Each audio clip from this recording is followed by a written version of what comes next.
జగన్ పర్యటనను వ్యతిరేకిస్తూ తెనాలిలో దళిత ప్రజా సంఘాలు నిరసనకు దిగాయి. సీఎంగా పనిచేసిన వ్యక్తి రౌడీ షీటర్లకు మద్దతుగా నిలవడం దారుణమని ఆగ్రహం వ్యక్తం చేస్తున్నారు. మరింత సమాచారం మా ప్రతినిధి ప్రసాద్ అందిస్తారు.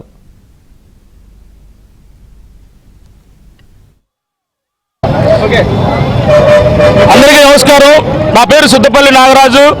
ఎప్పటి నుంచో దళిత ఉద్యమాల్లో పనిచేస్తూ అనేక రాజకీయ పార్టీల్లో కూడా యాక్టివ్గా పనిచేస్తూ సేవా కార్యక్రమాలు చేసుకుంటున్నటువంటి వ్యక్తులు.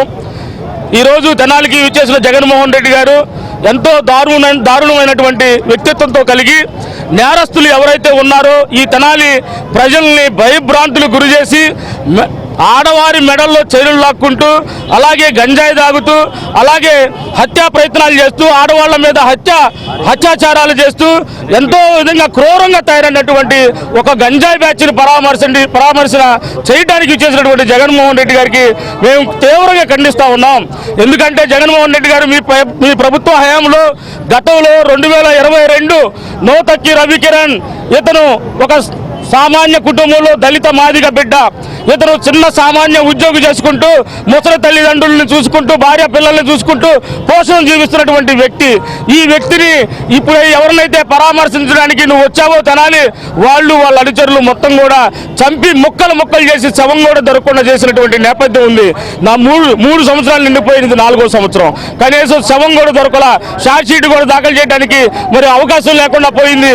ఆ తల్లిదండ్రులకి శవం దొరికితే భూస్థాపితం చేసుకొని కనీసం ప్రతి సంవత్సరం జ్ఞాపకార్థ కూడికన్నా పెట్టుకోవడానికి అవకాశం ఉండేది. కానీ అలాంటి సందర్భాన్ని ఆ రోజు ఉన్నటువంటి మంత్రి మేరుగు నాగార్జున గారు అలాగే తెనాలి శాసనసభ్యులు అన్నాపత్రి శివకుమార్ గారు అండదండలతో ఆ రోజు చేసినటువంటి నేరాన్ని కప్పిపుచ్చి వాళ్ళని చేసినటువంటి దళిత ఉద్యమాల ద్వారా కేసు అయితే కట్టారు. కానీ ఆ శవాన్ని కనిపెట్టడానికి మాత్రం వాళ్ళకి మనసు రాలేదు. కేసు కట్టడానికి గల కారణాలు ఆ రోజు ఎవరైతే చనిపోయాడో ఆ వ్యక్తి యొక్క నూతకి రవికిరణ్ యొక్క బ్లడ్ అక్కడ చంపి పడేసిన ప్రదేశంలో దొరికితే వాళ్ళ తల్లి బ్లడ్ తీసుకొని శాంపిల్లో ఫోరెన్సిక్ ల్యాబ్ పంపిస్తే చంపింది నిజమేనని అక్కడ ఉన్నటువంటి వాంగ్మూలాన్ని బట్టి కేసు కట్టారు. కానీ ఇంతవరకు శవం దొరకపోతే జగన్మోహన్ రెడ్డి గారికి వినిపించేలా దళిత సంఘాలు కానీ ఎంఆర్పిఎస్ ఉద్యమం కానీ అనేక రాజకీయ పార్టీలు ఆనాటి ప్రతిపక్షంలో ఉన్నటువంటి పార్టీలు ఘోషించినా కూడా జగన్మోహన్ రెడ్డికి కంటికి కనపడలా, ఆ బిడ్డ యొక్క తల్లిదండ్రుల యొక్క ఏడుపు కనపడలా, అలాంటి వాళ్ళ ఆవేదన కనపడలా.